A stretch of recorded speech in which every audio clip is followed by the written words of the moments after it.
Don't you have like one of your tests to do? I forgot that. Your English gets worse and worse. She starts to speak to me in Polish and shit. I'm just like, what the fuck are you saying? I had no bum. She just had this incredible work ethic that I've never seen before. I'm gonna be better, or I'm gonna be someone, or no. And now finally I'm doing what I love. I really, really, truly doing what I love, what I truly love. And I'm gonna have a house with a pool. And everyone was like, are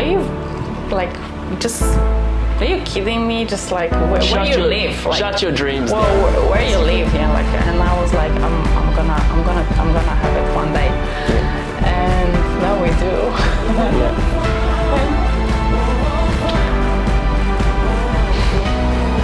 This is a big dream, a massive, massive dream for. How did she do it? Like, amazing.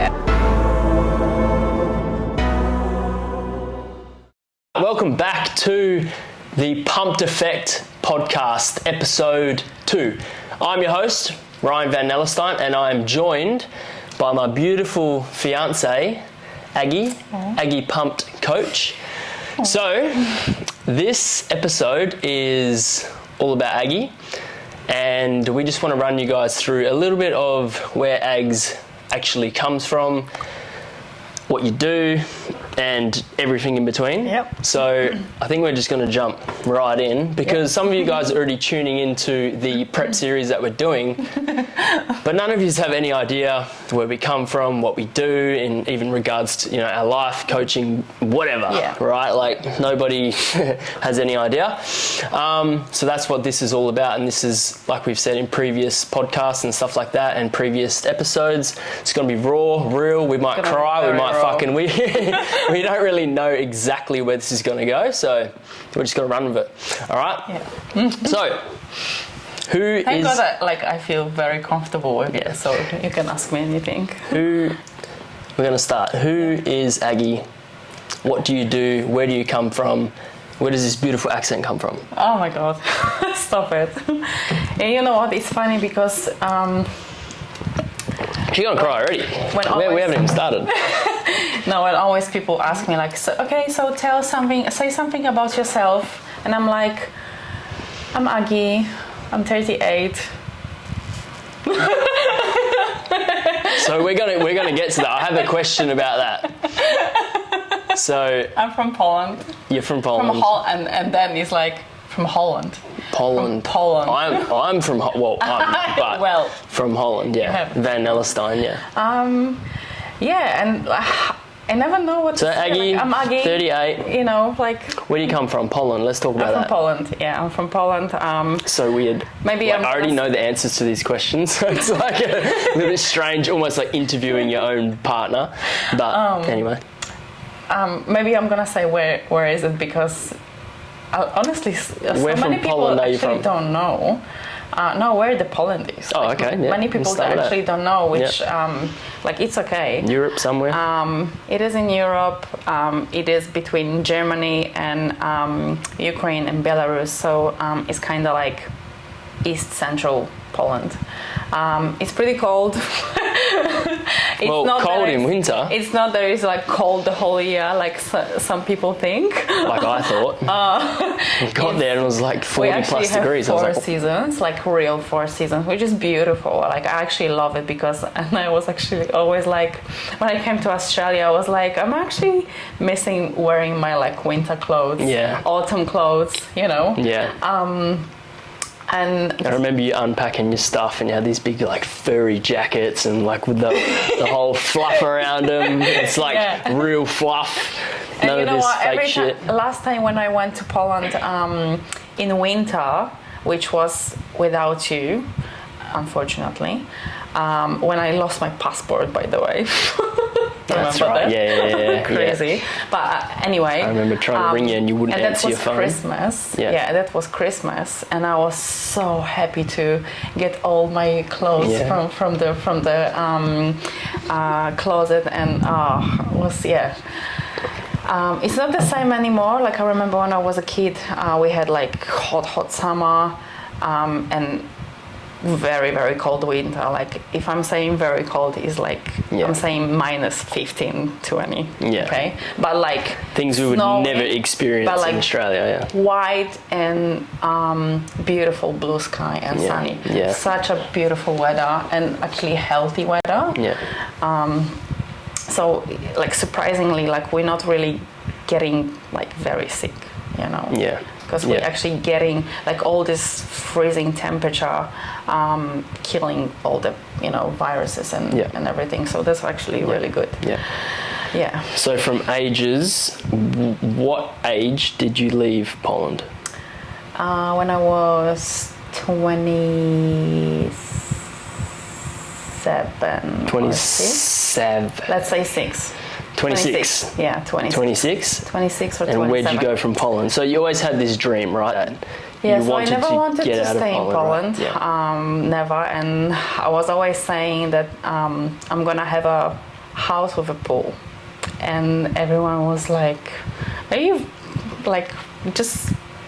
kidding me? Just like where you live? Like, shut your dreams down. Where you live? Yeah, like, and I was like, I'm gonna have it one day. Yeah. And now we do. Yeah.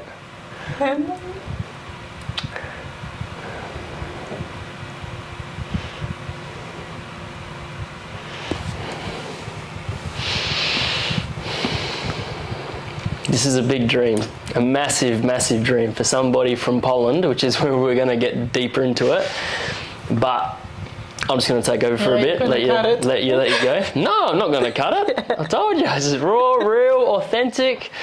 This is real. This is the way that it is.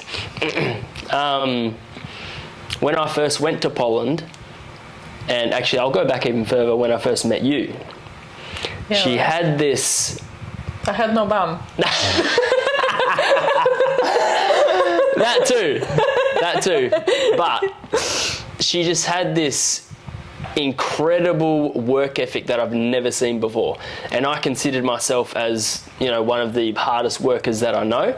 But when I met her, she made me piss. Like, that's put bluntly, she fucked me up. And I was like, where does this come from? Like, this isn't normal. Where does this come from?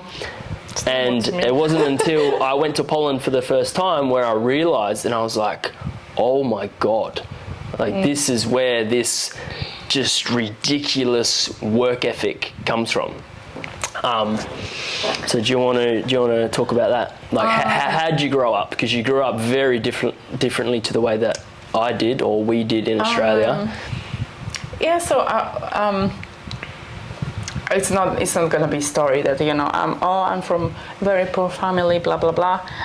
We always had food and everything. Yeah. So my mom was always working hard to give us everything. Yeah. Like everything I'm talking here about, like at least to send us to like a camp, summer camp. Yeah. But we're saying summer camp like in Poland, she couldn't afford to send us, somewhere outside of Poland. Yeah. She finally did, like when I was 16, she sent me to Italy, like for some like summer camp. Was so good. But it was always like in a tent, like in like a huge tent. Actual with, like, camp. Yeah. None of this high class. No. Like actually like big tent with like 6-7 other kids, it was so much fun because the beach was pretty close. You had to obviously walk. It wasn't like on the beach or something. And that's something that you didn't grow up around, right? You didn't grow up around any beaches, anything never. like that. Like you didn't have TV. No, I remember it was black and white TV, and only on Sunday we had. I remember Sunday 11 a.m. was Disney, and it was like once a week was Disney, and we were waiting for this, one day a week at 11 a.m. to see like, half an hour, 1 hour Disney, so cool. Donald Duck and Mickey Mouse, so cool. In black and white on this like big box. Yeah, and like TV was just like. But it's not. 7:30 p.m. 7 p.m. Sorry, 7 p.m. was always like a, the cartoon for kids for good night. Like our Fat Cat. Yeah, and then I don't even know if Fat Cat's a thing anymore. And then here. I have no idea.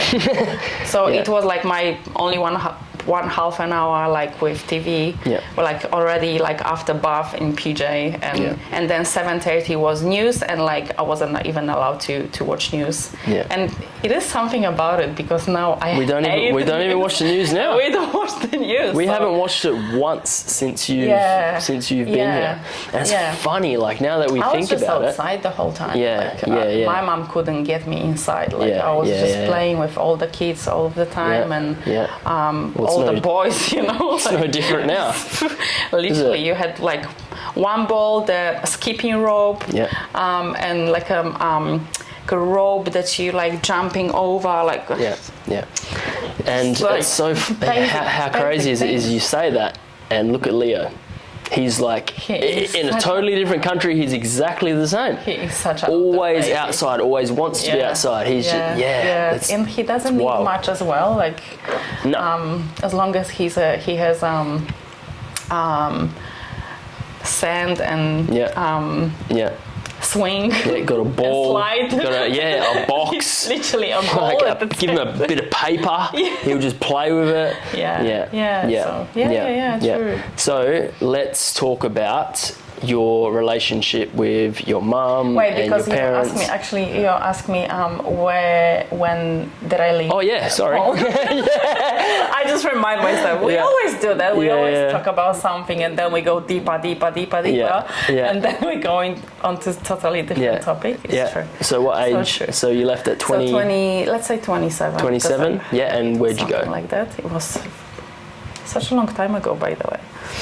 What, 10 years ago? And I went 11. To the US, which like New York was my dream. That's your dream. And I went there on student visa, and being on student visa in America, you only can work 20 hours per fortnight.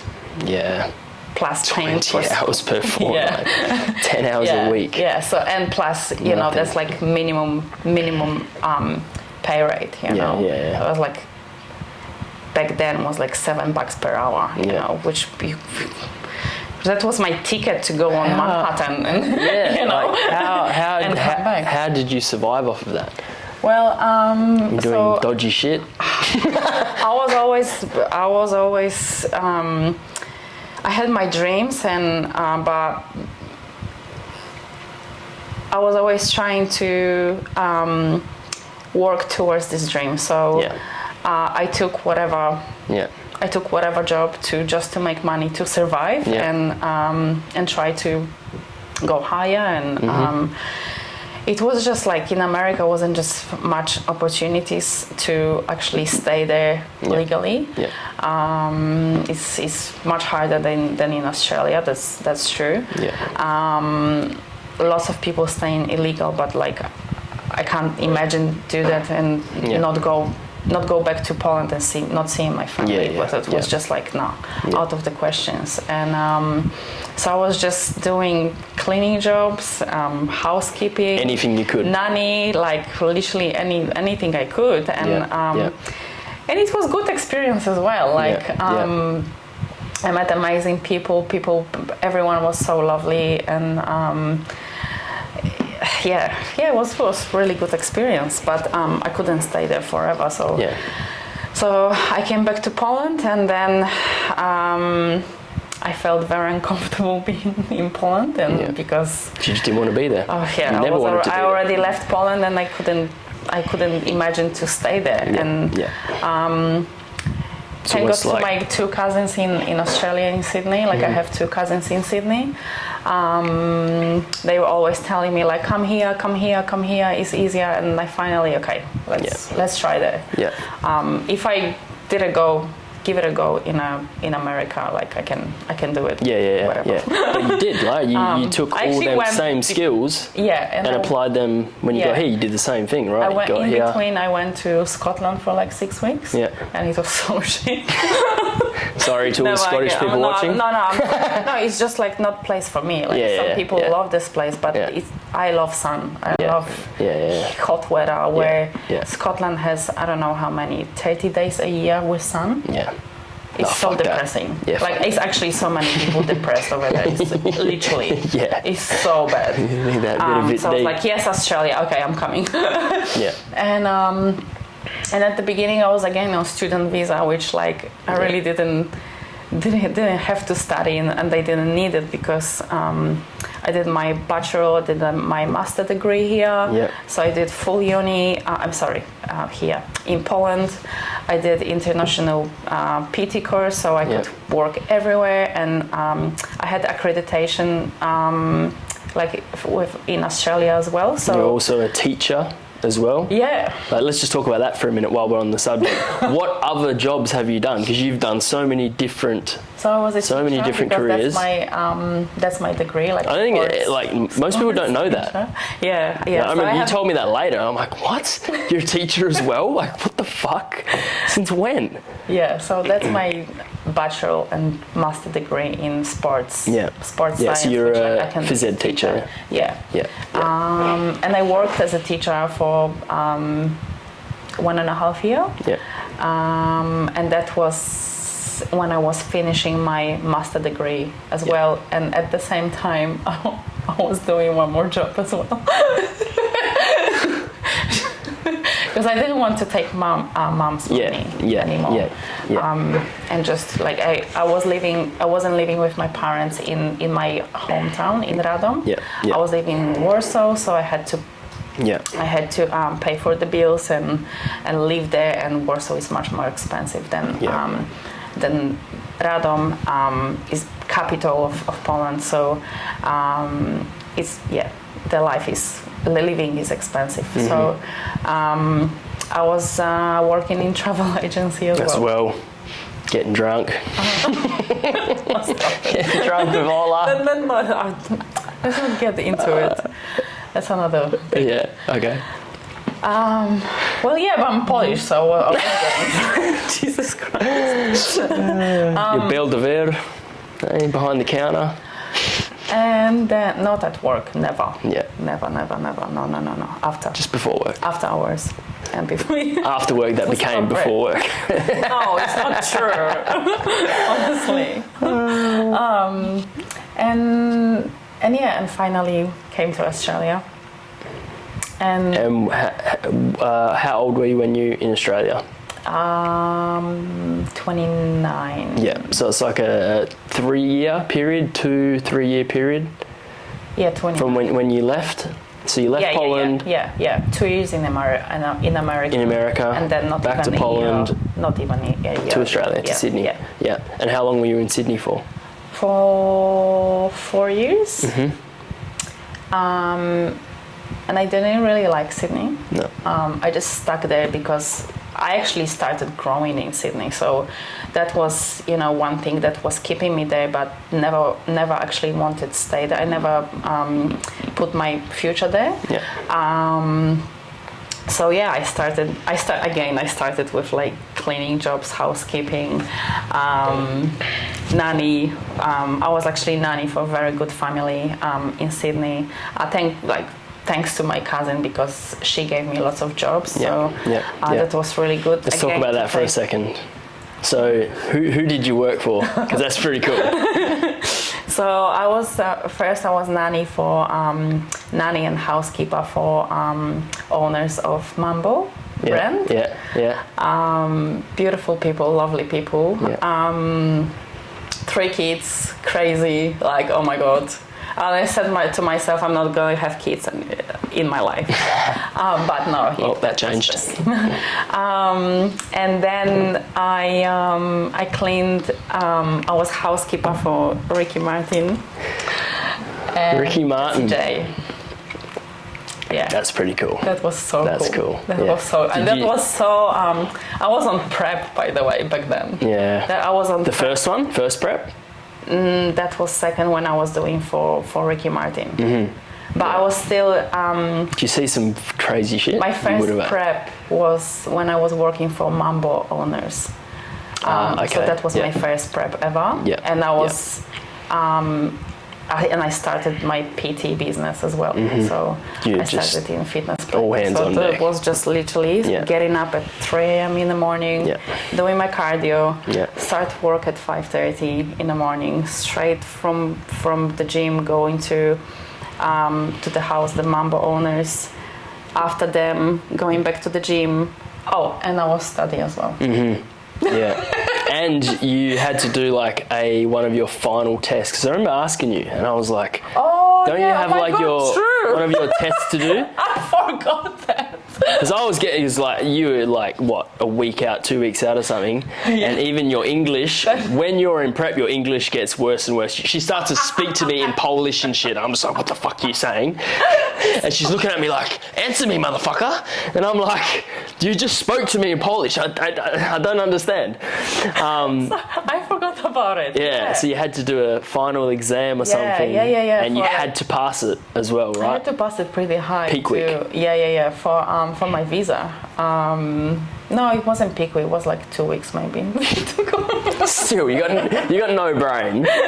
No. English, second language. I was so hungry. And she's like messaging me like nothing makes sense. And I'm just like, oh my God, I'm so concerned. There's this final test to do. And then I remember asking you, I was like, don't you have to do this test? And you're like, oh, I've already done it. I was like, oh, okay. Thank God. I was like, did you pass? So I had a guy at work who could speak perfect English. This is when I was an electrician. Yeah. Worked with him, great worker, and he just didn't pass the test and he had to go back home. Yeah, it's very hard. And I was just like, oh, fuck. Yeah, it's very That was around the same time hard, you had to do it. Some English people, like people from England. That's exactly who, yeah. It's very tricky and like lots of grammar and, like stuff that you actually don't use anymore. Like it's just tricky, but I was lucky to have a lady who prepared me for this test as well. Yeah. So I was on prep, going to see her as well. I was so funny because it was around the corner from the gym from Phil, my previous coach. Oh, yeah. So I was like going to see him. He was telling me like, okay, good or bad, like more cardio, less food, blah, blah, blah. And then going to see her. No, it was good. And you would have been in the trenches by that point. Yeah. You would have just been on super low food, maximal cardio. Oh, yeah. 3 hours cardio. Yeah. All right, so wind it back a little bit. Your relationship with your mum, your family, your sister. We are so close. Yeah. Yeah, you're so far apart, but that's the one thing I've noticed is how far apart you are, but how close you still remain, how you talk over the phone, on FaceTime, like all the time. Yeah, between that's me and really my cool. Sister, like you mean that we far? Yeah. Obviously, it's so far away, but you're so close. Yeah. But you're talking about age, right? Yeah, okay. Yeah, so that as well. Yeah, okay. Yeah, that's why I couldn't stay in America. Like other people could, and just like be there and not leave America anymore. Like that's just like no way. If I would have my whole family there, I would probably be like, okay, let's stay here. Yeah. But I just can't. And when COVID hit, like it was so hard for us. For me to like just not be able to go there. That's one, but not be able to know when we can go and see them. Yeah, and so much happened in that period. Like we bought a house, we had a baby, and then they couldn't see the baby, couldn't meet each other, and that was hard for sure. So we are very close. Yeah, very close. Yeah. And thank God, we live in a world with FaceTime and Zoom and stuff like that, like that was definitely... Exactly right, so great. Yeah, like people can shit on technology and whatever all day, I liked it better the way it was before, but when it comes to time like that, you're like, fuck it, okay, thank fuck for that. Exactly. Thank God you for have FaceTime. To appreciate, honestly, you have to really appreciate pros and cons, right? Yeah, definitely. Yeah. Definitely. So close. Yeah. So on that... All right, let's move into you as an... Actually, there's one more variable I want to talk about because we're talking about work ethic, hard work, and you've all heard it. You all kind of know how she grew up now. But let's talk about Babcha for a minute. Because I think that there was a moment for me where it all made sense. Because I was sitting there, when I got to Poland, I was like, okay, obviously you work your ass off. And I was like, that has to come from somewhere. Then I met your mum. They're exactly the same. Exactly. I was like, oh my God, okay, this is starting to make sense. Met your sister, exactly the same. I'm like, I'm getting treated like a king. Okay, I got this food on the table. But let's just tell her story for a second, because I think that's almost like where it stems from. So I'll tell you, because it's very different here with like putting pressure on education on kids. Okay. It's very different in Poland, in Europe. So I remember when I was a kid, like before I started school, I just started school, like, so what I was like 6, yeah. And my mom told me, remember, if you're not gonna educate yourself and learn a lot, you're gonna end up in a like that's what we say. You're gonna end up in a park and on a park bench. No, I'm gonna end up in a park and picking up the leaves. Cleaning the park. Yeah.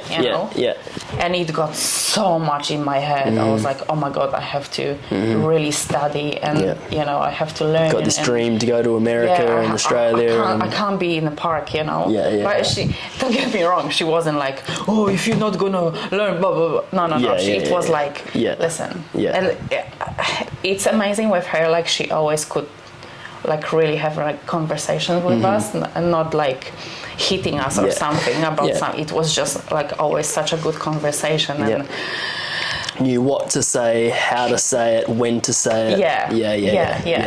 And that mum instinct. Hey? Yeah. And babcia.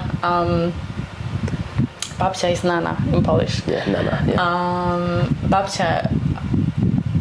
So when she was 27, she's 92 now, right now. By the way, it's her birthday tomorrow.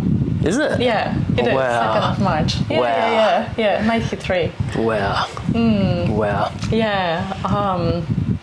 By the way, when Ryan saw her, she was like, Babcia, what cream are you using that you have that beautiful face? Really? But it's true, like, for 93, she has the most beautiful skin. It's just so smooth and like so beautiful. It's just Nivea. Nivea, guys. We say Nivea, I say Nivea. But the original one in the metal. Yeah. Oh, it's like a big cookie jar like this. It's fucking you, literally. The big cookie jar they open up like this. As long as I remember, she was always using this cream, like no other cream. Yeah. No, and then we came back here, and Ryan bought Nivea straight away. Every day since. Never. So funny, so cool. You don't need any of this Botox crazy shit that's going on. So Babcia went through hell. When she was 27, she got sick. It caused hypoedema, and she got paralyzed from her waist down. And back then, my mom, she was only 2, and my auntie, she was only 1. It's Asha, yeah? And God knows how, like, she raised them by herself. She had her mom. Incredible. Because her husband was, and I'm not gonna say the word, but literally left her. Not in the picture as well. So it's just Babcia, your mum, auntie. She was Asha. And her mom, Babcia Lulusia. beautiful Babcia as well, my prababcia. So a grand nana. And and fuck, how did she do it? Like, amazing. And the most beautiful thing with her is that I never seen her crying. Never.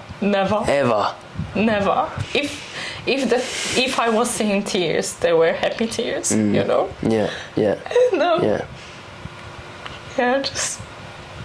She's my role model. Oh, like, absolutely.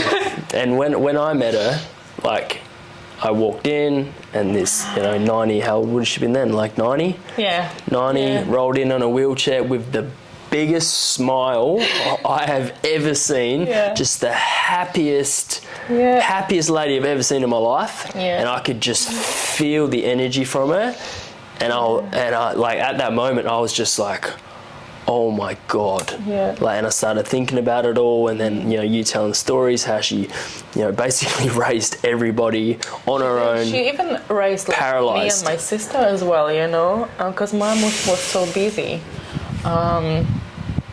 Like, don't get me wrong, she had time with us, but Babcia was helping so much, because I remember when I was a kid, I was like having sleepovers at Babcia, like so much, and she was singing for me, like, I even remember the songs, and like now I'm singing to live. Yeah, is that? Yeah, this one. What give a Sharabore, what give a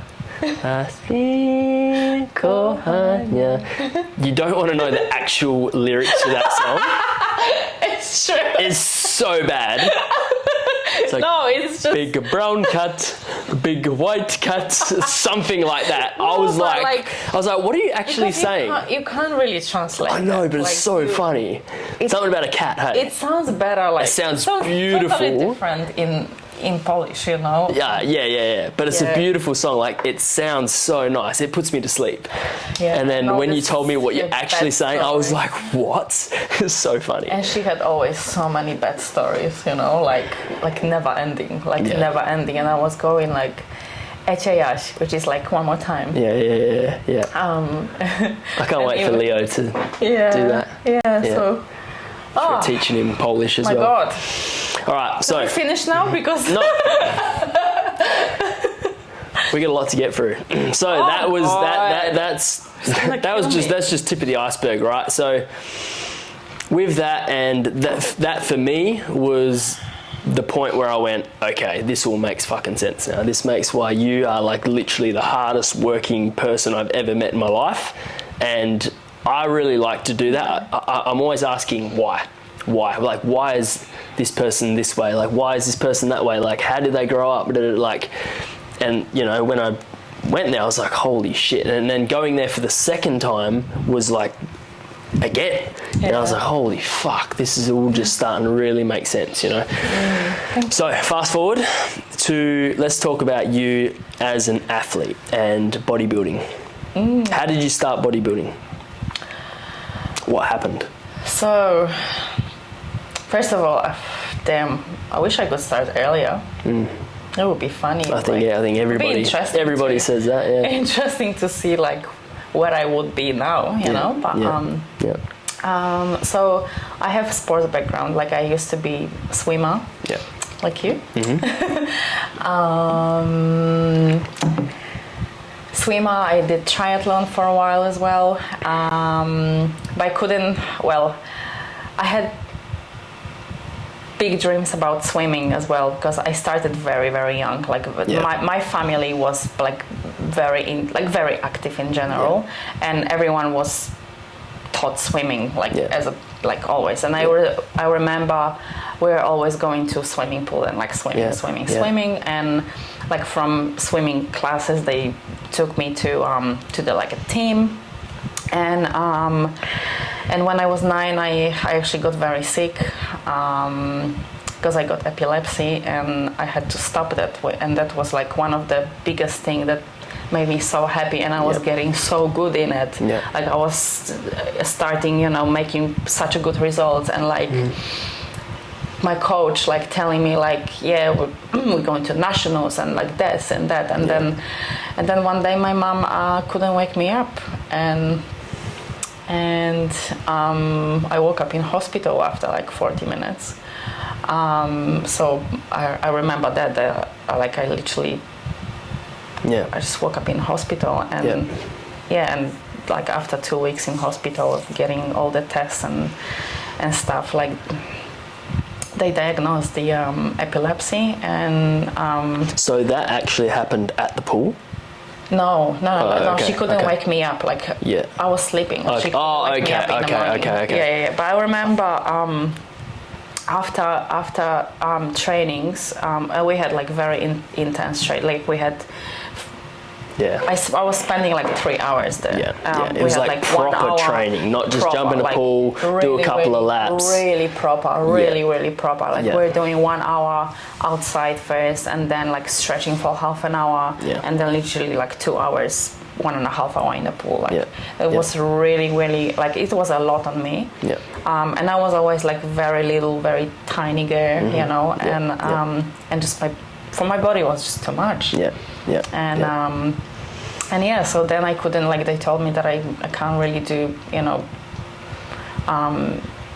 sport much. Like I can do for fun, but never training again. So that was like just hit me so much. Yeah, even back then it would have been like your therapy, you know, like the gym now. Even though you were that young, it was the same thing. Yeah, right? exactly. So and I was on medications like for like another 9-10 years or something. So is everything good now? So that's really good. And since I was like 20 something, everything was fine. So no seizures, no you know, no any crazy episodes anymore. And then when I got to Australia, I really wanted to do, because I started being around, you know, people doing bodybuilding and I was like, wow. Was that when you were at Fitness Playground? Did you go straight to Fitness Playground? Yeah. I was like, oh my God, I want to be on stage one day as well. And I was like, let's do it. Let's do it. Yeah. And it was funny because my friend from my school, he was like, oh, you know what? I was prepping my one girl one time, so I can help you. I was like, okay. I was like poor as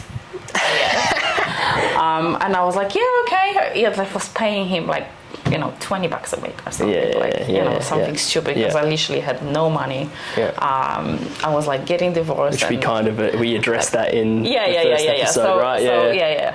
Let's leave that. He was doing with me like sessions on like TRX and shit like that. And well, like calisthenics, body weight. And then my friend from my school, he's like, you know what, you really have to meet, for posing, you really have to meet my friend. That was Renata. Got ya. Currently one of my best friends. And I met her and she started asking me like, so what training am I doing? And she was like, you can't do that. And I was like, okay, so what should I do? Yeah. She's like, I'm gonna see, actually after our meeting, I'm gonna see my coach, because I'm doing posing for his client. So if you wanna go with me so you can meet him. It's like, okay. That was my evening just for her. So I was like, okay. And I went there and he was like, okay, so show me your abs. And I was like, what do you mean? Like, obviously he wanted to see like how lean I am. It's like, okay. He's like, okay, so come tomorrow and see me if you want to do well. It's like, okay. So I came, like I went tomorrow. I went next day.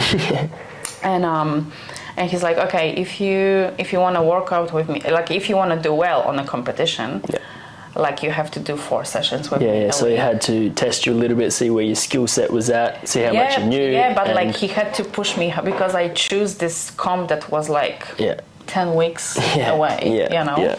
And he's like, if you really want to do well, you have to do 4 sessions a week with me. $80 a session, by the way. I had no money. And I was like, fuck it, I'll do it.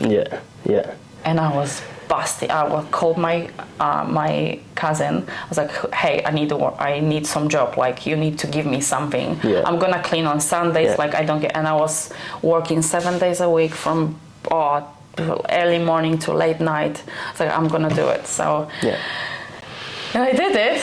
I think the lesson there is, and I think people need to hear that, is you come across a barrier or a hurdle or whatever, and you don't just go, oh, that's too hard. Oh, I can't do that. No. I don't have the money. Every single time you come across something, you go, I'm going to fucking make it happen. I'm going to do whatever I need to do, honestly, do whatever needs to be done. I'm going to fucking do it. Life taught me there is always the way.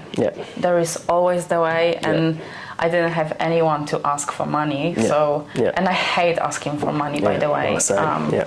With the same, like I rather to bust my hole and you know suffer than ask someone. But if I have a dream, like honestly, there is always a way to exactly find right. a way.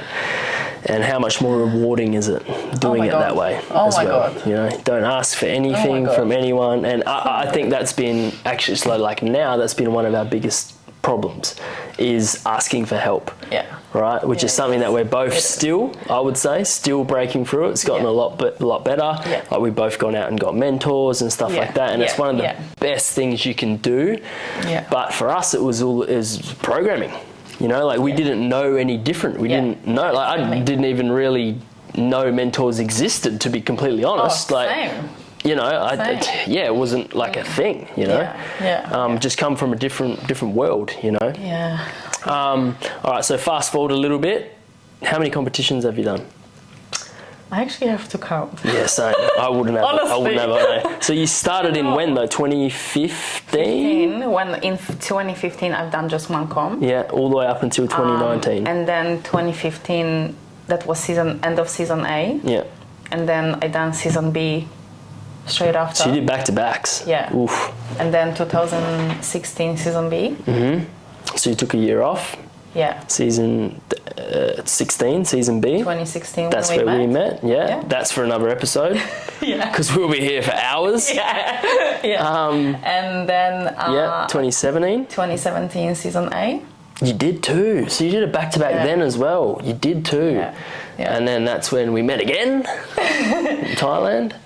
And then 2019. That's when right. So 2017. Yeah. So 2017 is where you won your pro card in fitness.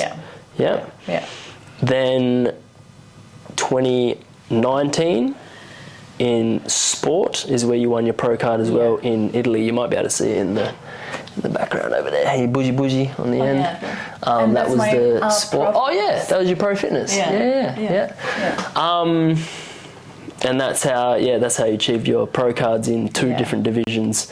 And I definitely loved the sport from my first first time when I stepped on stage. I just loved it, and I loved the whole. That's actually the question I was going to ask. I loved the whole process. Even though you had to do 2, 3, 4 jobs leading into it to do what you just needed to do just to even financially. You so much. Yeah, exactly. And, you know, the things that you learn about yourself, not only about your body, but how strong mentally you can be. It's just on another level. Or or how strong you can get throughout the process. Exactly. It's almost like you finish your prep. As I remember, mine was super hard as well, doing night shift, and I will get into that later as well. But I remember just almost finishing and going, what the fuck do I do with myself? Life is so easy. Which is problem for many people, but that's another episode as well. All right, so what are some of the biggest struggles, other than financially, that you faced during a competition prep or stage? What are some of the biggest struggles? Something that some people could relate to as well. Well, being hungry, that's for sure. I'm always hungry. I just love food so much. But when you switched on, you kind of it doesn't matter. But then you have some days that you're like, fuck, I just really want to have this peanut butter or bread and butter or whatever. And there are days where you do just feel like giving up, right? But you just keep going.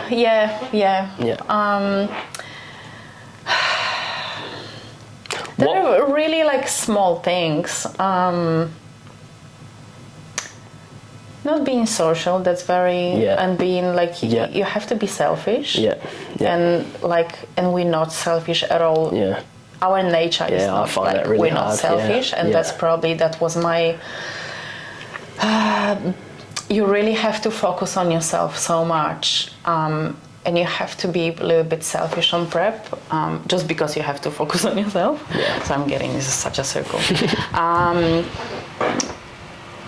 and I think because all four of us, now with Braden and Anita as well, we love talk to people, and we feel bad if we don't talk to people at the gym, and we sacrifice our time.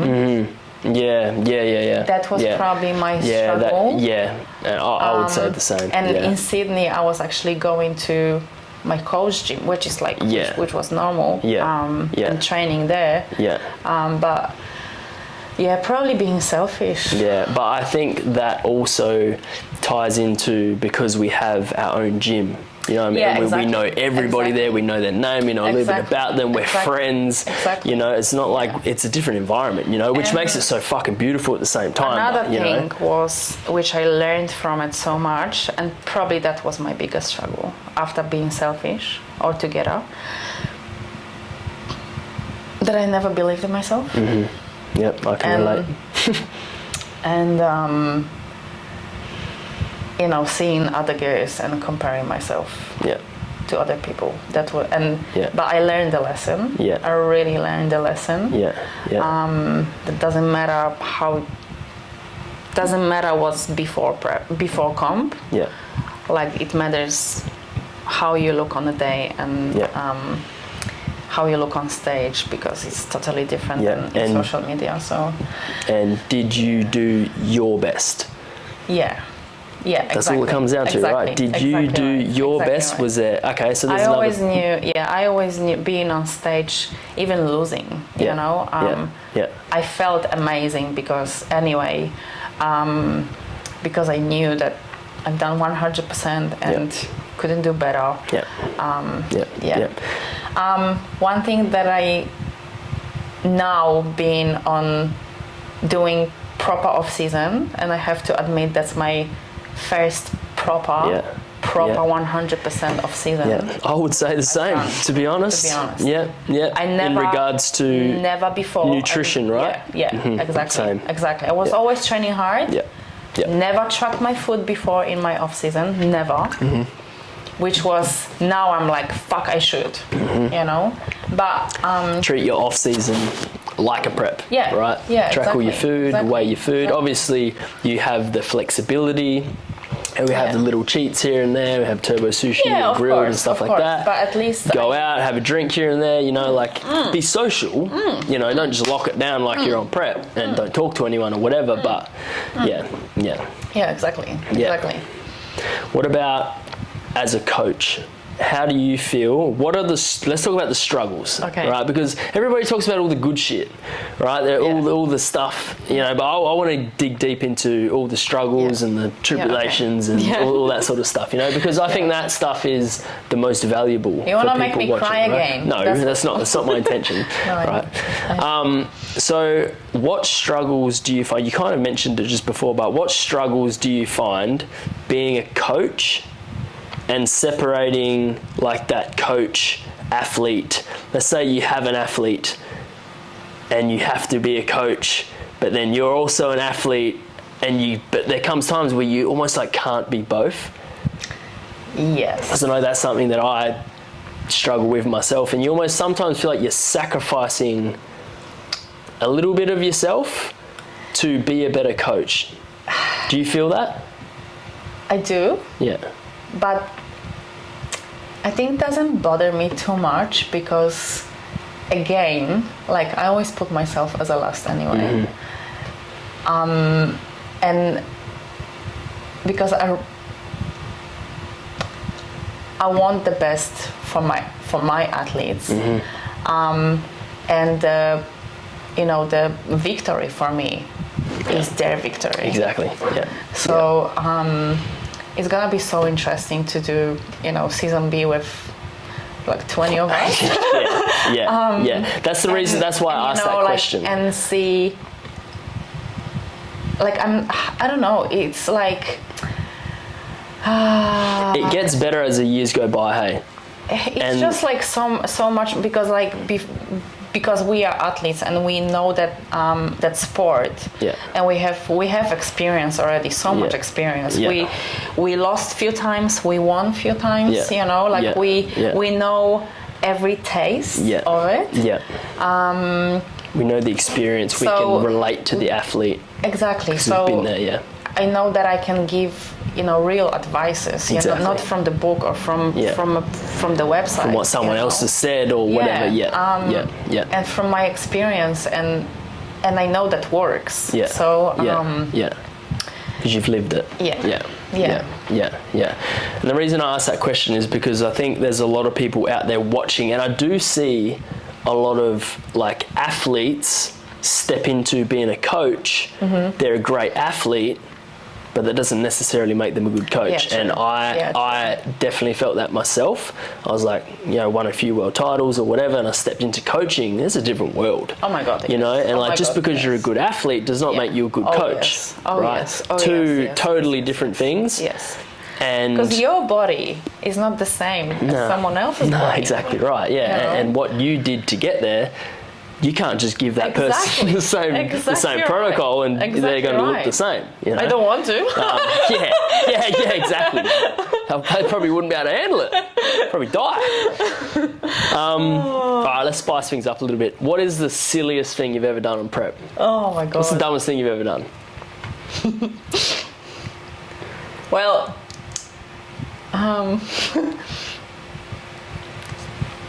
probably things like taking a spoon of peanut butter and spit it out. Just like, these calories aren't worth it. You just want to taste it. I was like, okay, and then I was rinsing my mouth so properly to like not get any extra fat. That's so funny. I don't think it was anything silly. Like I'm trying to remember. I think that's a question you might have to ask me when we flip the... I know what's your answer, but I'm gonna... Nah. enter freaking bikini competition. Oh no, that's not stupid. That's clever for me. That's clever. Bikini in Victoria. Yeah, it's fucking stupid. But that's not the silly. I got so many. When it's my turn, we'll get there. All right. There's one more thing that. What time is it? Yeah. Okay. There's one more thing I want to talk about that I think that a lot of people watching can relate, and I know it's something that you've struggled with and you've like really started to break through it or have broken through it. It's about your attachment with age and numbers. Oh my God, yeah, okay. Right? Yeah. Because, there's always this thing out there of like, when you're 30, you're meant to have it all figured out. And I just turned 30, I'm just fucking starting to get my shit together, to be honest. Yeah, it's so true. Like, yeah. So let's just talk about that for a little bit. Oh my God. What's your stance on that now? Well, that everyone has their own timeline. Yeah. Like, honestly, I believe in that so much. And I believe, finally, that everything happens for you, not to you. Mm-hmm. And it's so true. And if you're meant to be somewhere, you're going to be there. Yeah. If you're meant to have something, you're going to have it. Yeah. If you're meant to be with someone, you will. Yeah. It's just maybe not right time for you. Right time, yeah. I said when I was like 20, let's say 3, 4, I was like, I'm gonna have first baby before I turn 30, like I'm gonna have family, I'm gonna have loving husband, and I don't know where I'm gonna find him, but somewhere. Mm-hmm. And I'm gonna have that house. Like, if I'm not gonna have house, like I'm gonna live in my apartment or whatever. And then, like, it didn't happen. And I had my friends around me in Poland that they had families already, and they had houses, and had a baby, had a family. What's wrong with me? Yeah. Like, literally, what's wrong with me? Yeah. And I was down for such a long time. Yeah. And I remember it. Yeah. You'd always tell me like, I'm 36, 37, I should be doing this, I should have this, I should have that. Yeah. And it's like, no. Yeah. Doesn't work like that, Everybody now. Has their own I know timeline. now that it doesn't work like that. And I was going to say something and I forgot. Sorry. It's okay. What advice would you give to somebody in that situation right now? Because I know there's plenty of people out there. To believe that everyone has their own timeline. Their own timeline. Yeah. That's only one thing. Yeah. Honestly, to Yeah. really believe in that and Yeah. do you. Like, don't try to be someone else. Yeah. Yeah. Yeah. Don't try it, because I was there. Like, maybe I should try that, so I'm gonna be better, or I'm gonna be someone. Yeah. Or like, no. And now finally I'm doing what I love. I really, really, truly doing what I love, what I truly love, and and I'm happy, and and all the lessons and all the lessons that you learnt along the way. Yeah, exactly. All the lessons that you learnt along the way. Yeah. Made you the person that you are. Yeah, exactly. And you know what? And that's something you're very fucking proud of, right? Very. Yeah. Very. Thank you. Yeah. So things were, I don't want to use the word broken, but things were broken or not working for you because they were meant to be. Yeah. Right? Yeah, because you had that lesson to learn. And I think that with everybody, everything. Exactly. Right? So if you're sitting there and you're like, fuck, why is this not working? Why is that not working? You know, like you said, everything happens for you, not to you. Yeah, exactly. Right? And things are broken because they're meant to be. And they're going to keep on breaking, or they're going to keep on feeling broken until you find that lesson and learn that lesson. That's when you make those breakthroughs, right? And I think you really broke through that. I can't remember who we were watching or what we were watching, and it really clicked with you, and you were like, Jay Shetty, that was the one. Yeah. And you started crying, eh? Oh my God. And I was like, wow, that really hit home for you, didn't it? Yeah. Jay Shetty, just get into him, guys. He's amazing. Tony Robbins, Rob Dial, Jay Shetty. Yeah. My three favorite ones. Mel Robbins now, actually. Mel Robbins, yeah. She's so good. Yeah. All right, I think we gotta wrap it up. Yeah, wrap it up then. Yeah, we gotta go train some legs. I want to finish with one more thing. Yeah. Anybody? So I know there's going to be a lot of people out there who are about to, either become a parent, or they're about to go into labour, or whatever it might be. What is one piece of advice you give to either a new parent or somebody who's about to become a parent? To live in the present. Live in the present. Yeah. Beautiful. Yeah. Beautiful. So important. And blokes, just be there. Yeah. Just be there. Honestly. Be present. Yeah. Be present. That's really all we can do. We could go on and on and on about that. Yeah. All right. Well done, Mama. Thank you. Beautiful. All right. So that's Aggie, Pumped Coach. Where can people find you? I just said it, but okay. on Instagram. Aggie Pumped Coach.